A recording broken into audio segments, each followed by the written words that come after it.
21 రోజులు 4,500 కోట్లు. ఇది అమెరికా ట్రేడింగ్ సంస్థ సంపాదించిన సొమ్ము. అది కూడా మన స్టాక్ మార్కెట్లో దలాల్ స్ట్రీట్లో ఉన్న లొసుగులను ఆధారంగా చేసుకుని బిగ్ ఫ్రాడ్ కు పాల్పడింది అమెరికాకు చెందిన జైన్ స్ట్రీట్ ట్రేడింగ్ సంస్థ. దీన్ని గుర్తించిన సెబీ వెంటనే చర్యలు తీసుకుంది. జైన్ స్ట్రీట్ కు చెందిన 4 అనుబంధ సంస్థలను భారత ఈక్విటీ మార్కెట్లో ట్రేడింగ్, ఇన్వెస్ట్మెంట్ చేయకుండా చర్యలు తీసుకుంది. అంతేకాదు ఆ సంస్థ సంపాదించిన లాభం మొత్తాన్ని ఎస్క్రో అకౌంట్స్ లో డిపాజిట్ చేయాలని ఆదేశించింది సెబీ. దీనిపై జైన్ స్ట్రీట్ స్పందించింది. సెబీ బ్యాన్ చేస్తూ జారీ చేసిన ఉత్తర్వులు అందాయని, తాము సంప్రదింపులు జరుపుతున్నట్లు వివరించింది.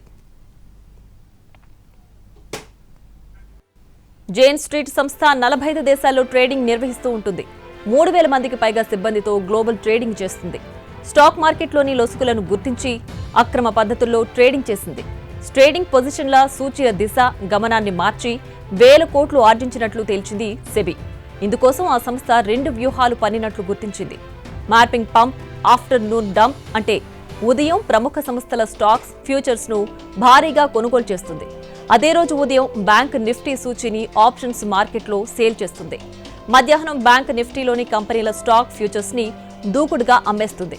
క్యాష్ మార్కెట్లో ఆ కంపెనీల షేర్ల అమ్మకాలతో ఆప్షన్స్ లో బ్యాంక్ నిఫ్టీ షార్ట్ పొజిషన్ల విలువ భారీగా పెరుగుతుంది. తేలిగ్గా ఆ పొజిషన్ల నుంచి లాభాల్లో బయటకొచ్చేస్తుంది.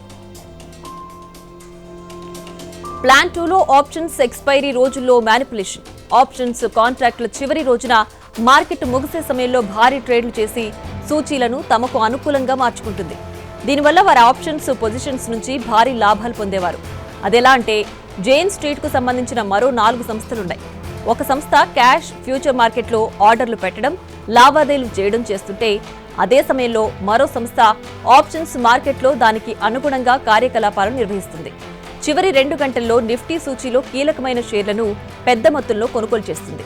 అదే సమయంలో నిఫ్టీ సూచీ ఆప్షన్స్ లో లాంగ్ పొజిషన్ తీసుకుంటుంది.